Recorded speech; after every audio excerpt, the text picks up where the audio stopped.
Well, we're another day closer to this severe threat, and at the moment we're getting a little bit more information, but things are still up for debate. This is really not a super complex system in terms of track. I mean, we know where the severe threat's going to be impacting. We've known this for about a week now, but the very fine, small details, and in terms of, meteorology terms, let's call it that, the mesoscale details are still undefined. So let's take a look here at the Storm Prediction Center. This is the kind of macro scale version of the severe threat. Slight risk across the central U.S. This is 8 a.m. Eastern Time Tuesday to 8 a.m. Eastern Time Wednesday, with a 5% tornado risk in parts of Oklahoma and Texas, wind threat across much of the Great Plains, and hail threat as well. But day 3, we start to get into a more broad area and enhanced risk across Louisiana, Arkansas, Mississippi, and Alabama. This is from 8 a.m. Wednesday to 8 a.m. Thursday.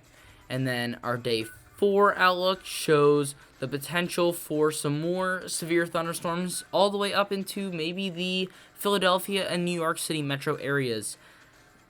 So let's take a look here. This is the NAM 3-kilometer model, where we see our system moving out into the plains now. And as this storm kind of takes its time moving into the plains, it really doesn't start drawing up that Gulf moisture until about here. This is Tuesday, matter of fact. This is right around 11 p.m. Tuesday.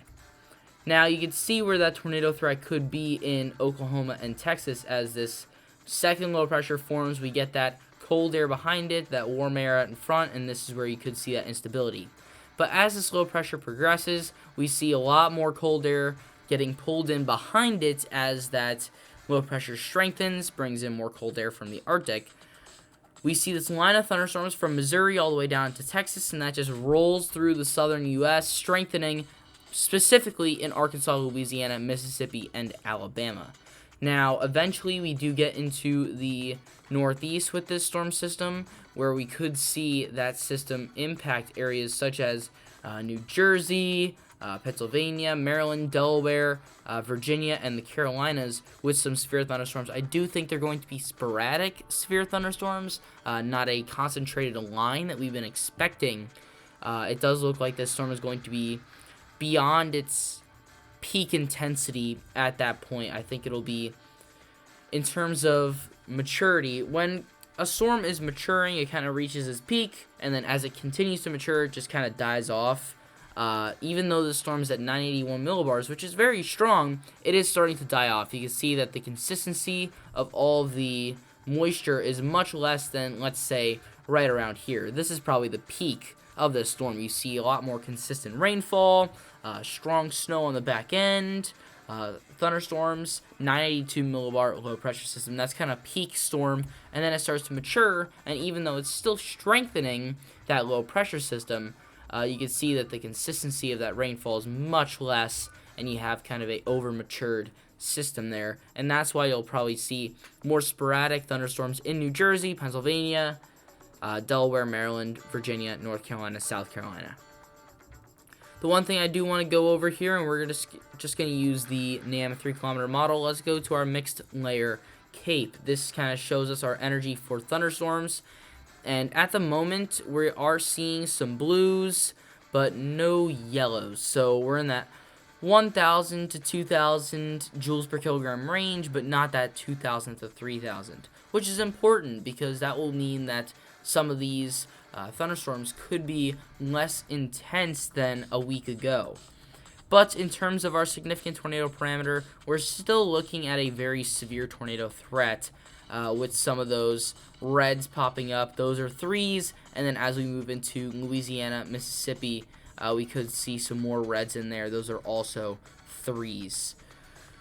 But last but not least, just a quick update on the winter weather side of this storm, where we do have this thin strip of snow from Iowa through the UP of Michigan. I did check exact coordinates for Minneapolis. They're in that 3-inch range. I think it's right around 43.99 or 44.99. right around here. Yeah, 2 to 3 inch range. So if the storm shifts just slightly west, we could see this get named. But at this point, I do think it is unlikely. So that is a quick update on the possible severe threat for this week. If you enjoyed this video, consider leaving a like, subscribing, and hitting the bell. And stay tuned here for more updates. I should have a full in-depth video providing details on that severe threat either tomorrow or the next day, depending on timing of this storm. But sometime in, let's say, the next 36 to 48 hours, we'll see kind of the full scope of this severe threat. But that is all I have. Thank you guys for watching. See you guys next time.